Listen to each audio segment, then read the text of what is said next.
Hello, beautiful people. Welcome back to an all-new episode of Point of View. We're back, and we have a lot packed in the show today. But first, let's welcome our guest co-host, Kendra Bullock Major. Welcome to the show. Thank you guys for having me. Thank you. I'm so honored to be here today. Thank you for coming. Coming up, the star of Bravo's Sweet Home, Jennifer Welch, says Trump voters should be banned from Mexican, Chinese, and Indian restaurants. Yeah, she said that. Would you agree or disagree? Stay tuned for that one. And later, we're diving into Girlfriend's Guide and stirring things up in unpopular opinion. So pull up a seat and join the discussion. You're watching Point of View.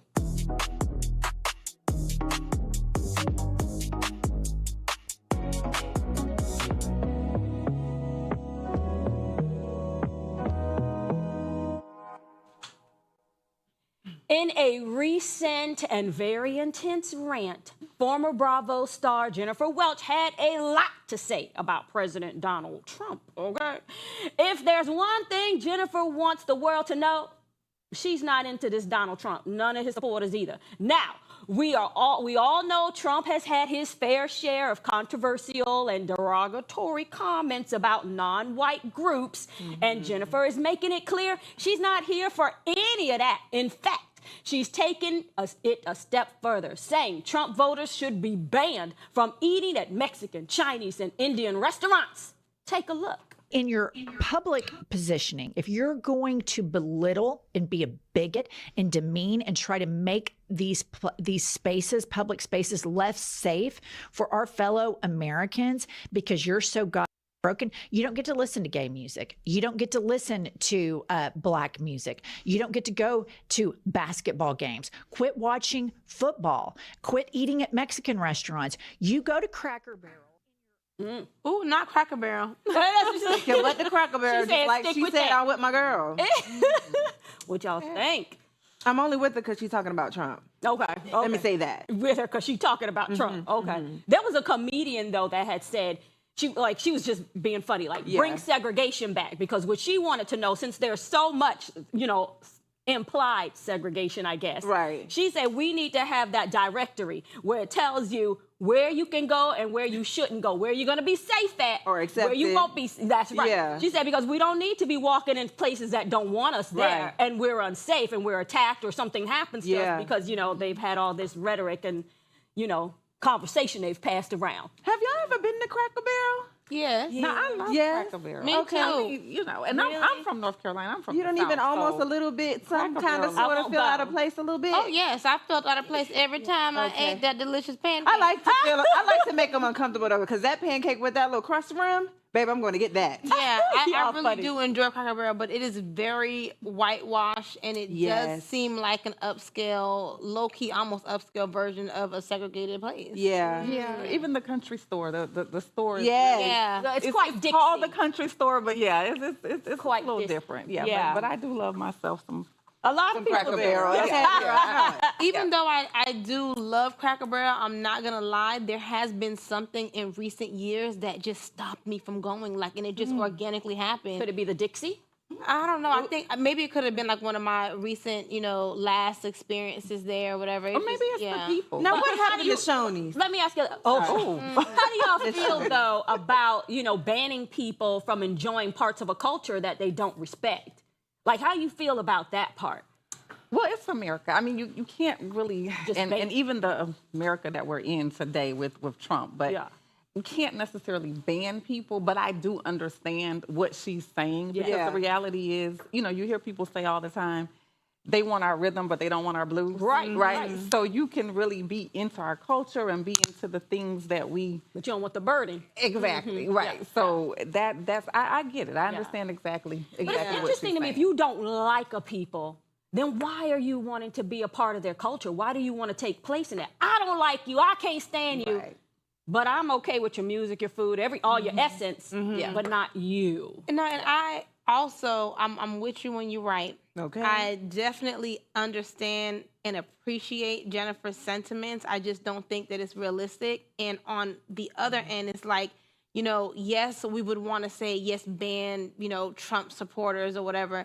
But what about the Asian people that don't like black people but want them to come buy them fried chicken wings all day long? Yeah, I mean, I'm just saying, I raised a stink in one of our local restaurants recently. Yes, because I went in there and it was so poorly lit. I didn't even know that it was open. The wings is good, and I ain't gonna lie. But I did let them know that I really did not appreciate the fact that all of the chairs are overturned. So they're letting you know you cannot sit here. Just come, order your food, and go. I mean, the lights are down, but it's well lit in the back, honey. I told them people up. And they didn't know what to say. She should have gave me 2 free sodas, baby. I'm wondering, what about the crab legs? If this was a black woman, like if Jennifer was a black woman saying this, like would we like feel any type of way about her saying, "Oh, let's ban, Trump from supporting all of these other races, but not really supporting their culture"? I'm kind of glad that a white woman said Yes. that. Yeah, I think it's better coming from her than coming from anyone else. I'm glad that. I think the real conversation needs to be the Fox reporter that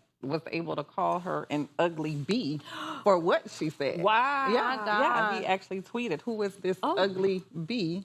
Wow. And I've never watched Bravo, and something about she was plastic, and if she died, you'd have to put her in a recycle bin. So I think that's more so the era that we're living in with Trump, that a reporter would feel comfortable publicly saying that. Clearly. He was a Fox reporter. Well, Fox reporter also said, "Oh, she's very angry." Right. And I'm like, all the things that they've said and the words that have come out of their mouths, she's angry? Right. Right. Do you think America would be America without non-white communities? No. It would not.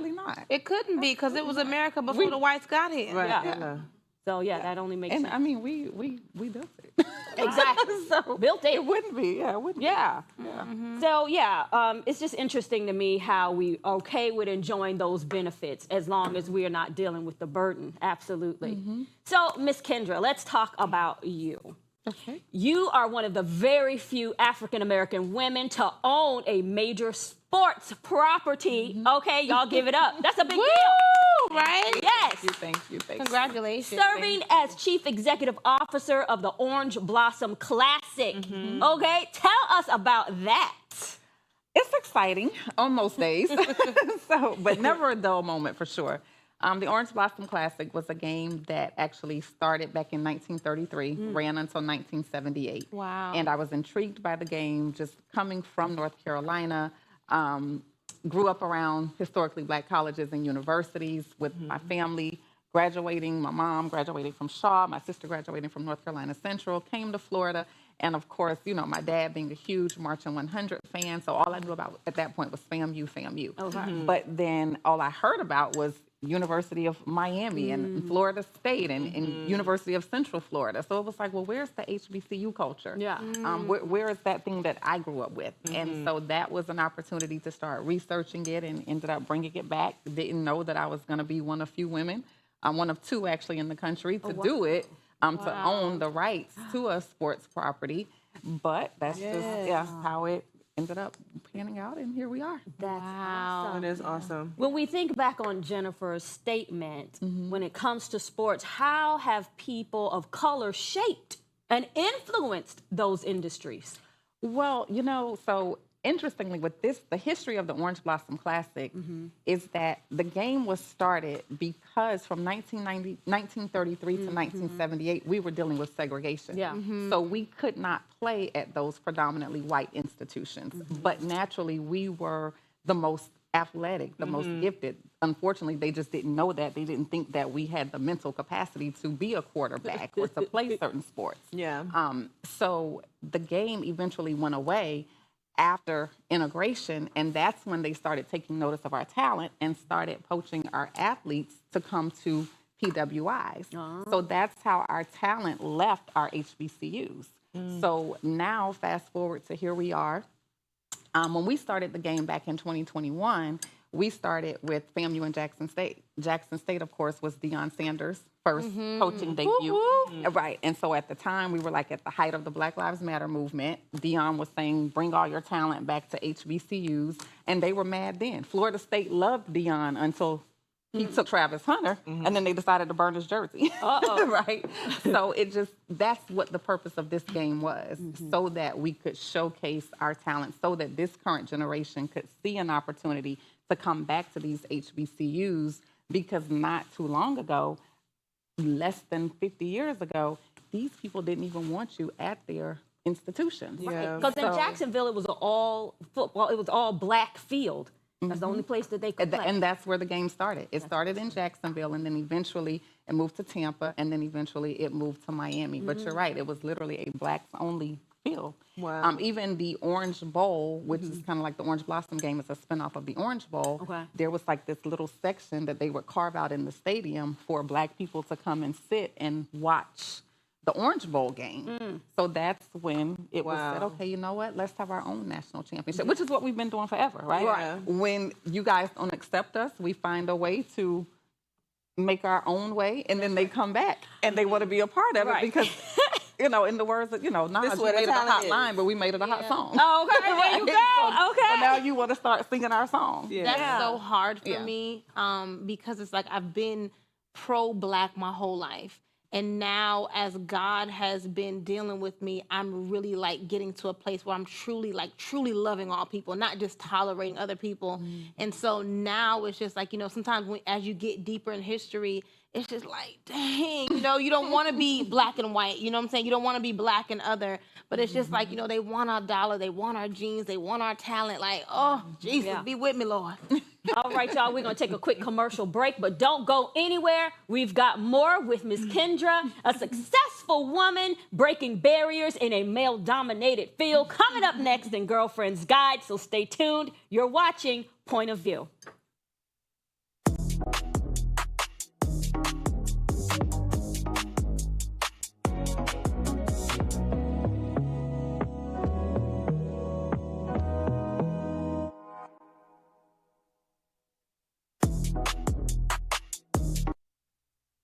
Hey y'all, thanks so much for joining us on this commercial break. I got a question for y'all at home and for us at the table. So name something extremely unhygienic, but everyone seems to do it anyway. Where y'all at with it? Spitting. Spit it. Like that nasty. From way down in the back of the throat. Spit. Ooh, All the way from the gut. I hate when I see that, or I hate when I see, this is mostly for me just partying, hanging out downtown. But when I see girls take their shoes off in the club or in public. I knew you were in the gonna say club- that. I said a club. In the club, we all family, right? But no, in the club or in public. Ooh, I hate seeing y'all girls. Ladies, if you can't stand it, don't put the heels on. Don't Put them wear little chancletas on and keep it pushing, baby. Please keep them feet up off that nasty floor where homeless people piss.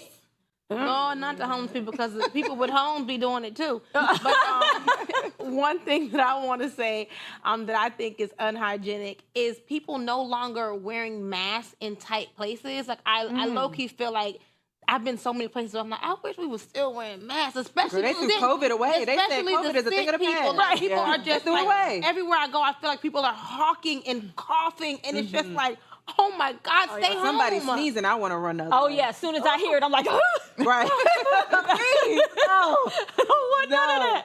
Right. I knew you were going to say the feet, walking barefoot. Yes, girl, I hate when I see people walking around barefoot. But listen, if y'all got anything that y'all think is unhygienic, but people do it anyway, drop it down in our comments and we're going to get back to the show.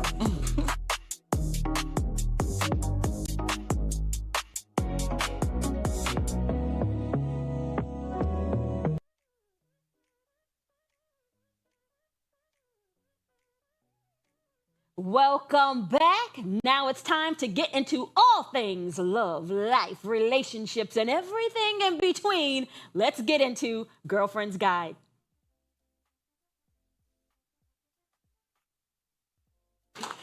Before the break, we talked about Miss Kendra, one of the very few African-American women, too, you said, right? Leading a major sports property as CEO of the Orange Blossom Classic, airing on ESPN, y'all. Woo! Okay, that's something for sure. An accomplishment, my gosh, in an industry dominated by men. Her success speaks volumes about strength, resilience, and breaking barriers. So now, let's talk about it. What does it really take to thrive as a strong woman in a male-dominated field? That's a lot. How much time you say? Well, first of all, you got to know what you're talking about. Yeah. Right. I mean, they will pick you apart, especially sports. Right. Okay. Because the assumption is that we're not supposed to know about sports. So when I walk into a room and I start having conversations, the minute they actually understand, like, oh wow, she knows what she's talking about, it becomes intriguing. So then that turns into Like, let me see how much you know. Right. How much do you really? So now you're on the hot seat, right? So it's like it could go either way. So now you're asking me even more questions, or sometimes there are people that genuinely want to help because they see me as a woman who's in this space, and there are some men who are not intimidated. There are some men who welcome that and say, okay, let me see what I can do in order to help open this door or in order to direct you here. So it's a mixed bag. Now, there are some who absolutely not. They feel threatened. But I think, and I don't want to turn this into a man-woman conversation, but that's how we see They do it all the time. Right. But it is, That's, you have some men who can handle a very strong woman, right, when it comes to relationships. Right. And they're all in, like, yes, babe, I want They love this your for confidence. you. Right. Yes. And then you have some that are a little intimidated and prefer that you kind of dial back and dumb yourself down a bit. So it works the same way in business as well. So the main thing is knowing what you're talking about, being willing to learn from them as well. So what I tell people, if you see me at like a sports conference or you see me, oftentimes I'm not really around the women. My conversations are mostly with the men because I want to know what you know. Right? I'm trying to learn something. Right. So I want to know what you guys are talking about in the locker room, so to speak, so that when I go into the next room, I can have very similar conversations. It doesn't help me to, sit around with other women talking about how difficult things are for us. Right. We're not getting anywhere. So let me transition over here. Then I'm going to come back to this circle and see what I can do to help you guys out, help us all out. So that's the approach that I take. And again, it could be a mixed bag. It goes either way. But as long as you're prepared, know what you're talking about, at some point they have to respect it. Sounds like confidence plays a huge role in that too. Sure. Absolutely. Yeah. And being prepared is what helps with confidence. And having mentors. I mean, I tell people all the time, I don't care how successful you are, you've got to have a mentor. My mentor has a mentor. There's always somebody out there that knows more. That you can learn from. Yep. Exactly. I think where you are also is like a good, I guess not starting point, but it's a good place to be. It's a good stance because commonly we see with men, in sports, they love the game, but you're coming in from a place of intrigue and you've done the research. So now you have the information and that's a little bit, different. So you're really able to kind of process what you're learning. So, that sounds like really cool. I wish I had the capacity to really understand what was going on. And I'd be like, oh, he gonna get hurt. So I went through that phase because I'm a mother of 2 boys. And I remember my son, my oldest son, he's in college now. He plays football in college. But when he was younger, I knew absolutely nothing about football. And he started playing when he was 5 years old. So I remember asking my friend one day, I was like, listen, just tell me something really good that he did on the field so I'll at least have something to talk about when we get in the car. Right. And so I get in the car and I'm just ready to say whatever my friend said. Yes. And it wasn't even my kid he was looking at. It was another number. Oh, no! He's like, no. So much for that. He's like, number 2 did that. I'm like, oh God, I got to learn this for myself. So, right. Trust nobody's information but your own. That's right. Yeah. So that's funny. That's so funny. So that began my journey of like really getting into sports and having to be into what my kids are into. Yeah. And it just went from there. So now I'm like multifaceted because my youngest one is in basketball. So I go from now football to basketball. At least he chose an indoor sport though. Love that. Why do you think, going back to this, the whole, having to be a strong woman dynamic in this male-dominated field, why do you think that it's okay for a man to be assertive, be seen as confident, but when women show the same assertiveness, of course, then you're labeled difficult? Oh, yes, absolutely, yes. Intimidation. It's the same thing because there are a lot of times it's challenging. They're not necessarily used to being challenged, especially in an area that historically they have been the ones to know more about, right? So, and that's coming in it from an administrative standpoint. So if I was an athlete, maybe a female athlete, it may be different, but an administrative side, it's kind of, I think it's an intimidation factor. Yeah. But I found too that being a woman sometimes is a lot better. It helps. So you don't always have to be, we do have to be firm. Don't get me wrong. Right. You have to be firm. You have to be really no nonsense, because there are some times where, just you just have to be firm. You just have to be. You have to That's stand, right. stand on principle and be firm. Yes. If you understand what I'm saying. So Like, I don't want to date you. I want to collaborate. Exactly. Yes. Exactly. Like what exactly collaborate on what? Yeah. So you have to be firm. But I also find that when it comes to negotiating, Yeah. in a lot of ways, being a woman works to my advantage. Oh, good. Because we do have a soft side of us, right? That it doesn't have to be all contentious all the time. Just naturally, as a woman, we kind of know how to calm the room, right? We do it with our kids. We do it with our husbands, our family members. Like, well, okay, babe, we know it was your idea. Yeah, like trick them into thinking they're winning. Exactly. So that's stuff that only a woman really, I'm giving away our secrets, but that's the stuff that sometimes only a woman really knows how to do. Yeah. So in that regard, being a woman is a plus, because I can go in the room and negotiate, and they probably leave like, dang, how did she get that done? And Right. She just took it off. yeah, Right. I love that. I love that. just doing Well, what we Beyonce do every say, day. take me to close the deal. Okay. There you go. That's right. Let me upgrade you. Okay. Yeah, okay, upgrade you. How do you handle those moments? And this is for all of us. Yeah. How do you handle those moments when you feel underestimated and overlooked? Never let them see you sweat. Okay. Right. That's the first time. Yeah. And you do have those moments. So I think that for me, again, I will go back, regroup. Sometimes, in some regards, I'm not the person to get it done. Now I have that was my Yeah. take. I leave the room. Yeah, I have some people that I just will absolutely not talk to. Like, there are a couple of people where I'm like, nope, I already know that if I say it's green, they're gonna say it's red. Just if because. everybody could be looking at it, they could see that it's green. But if I say it's green, it's immediately red. So sometimes you send Pick your someone battles. else. Right. Yeah. Exactly. And I think we have to learn that as women too. Like, it's just to get it done. Yeah. I don't have to be the person to get it done. Like, I tell people, you could put me in a broom closet. If you come out with what I Yeah, need, yeah. I'm perfectly Right, fine. right. Yeah. So that is really, sometimes I may say this is not the space for me. This is not the room for me. Because there are some really, really tough individuals that you have to deal with. And you just, like you said, you pick your battles. Yeah. Yeah, pick your battles. It's so interesting to me that when people feel they know everything and they're very superior to the subject or, other things, then why do you have such a problem? It's like, if you really feel that confident about that, It's ego. Why do Like you the have a- moment because somebody they else really steps into the aren't that room. confident. yeah, that's Yeah. what I'm They're not thinking. really Yeah. that It's just an arrogance. Yeah. It's not really confidence. Yeah. They're really not that confident. Yeah, that's how I feel about it as well. Yeah. So what advice would you give to women dreaming of doing what you do, being in a male-dominated fields that are coming up now? Like I said, first things first, a mentor. Get you somebody who has been in the space, who has done what it is that you're wanting to do.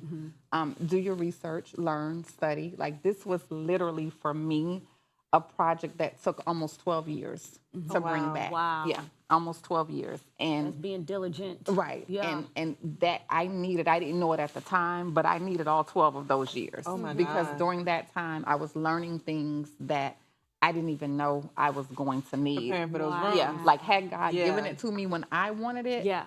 I would have embarrassed. It would have been a complete embarrassment. Yeah. So I would say, learn, get a mentor, make sure that you're doing your research. Understand that there are some days where it's not going to be easy. Imposter syndrome is real. I Yeah, know. you're going to feel like you don't belong in that space. Yeah. Even though you probably have more to say, Yeah. than the people How do you in there. fight against that imposter syndrome?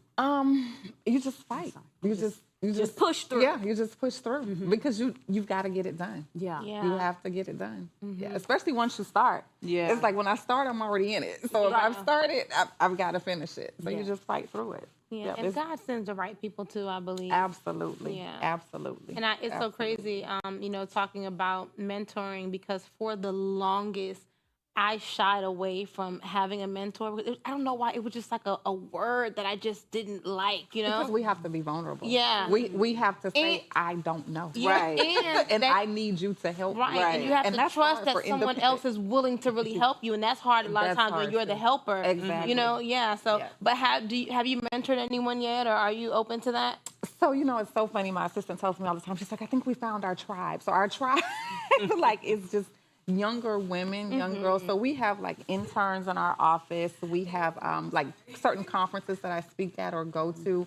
Natural, like younger women just kind of gravitate to me. Wonderful. Yeah, and they just become those people. Good. Well, you all, thank you so much for coming. Thank you you so much. guys We're going to for have to having talk me. more after the show.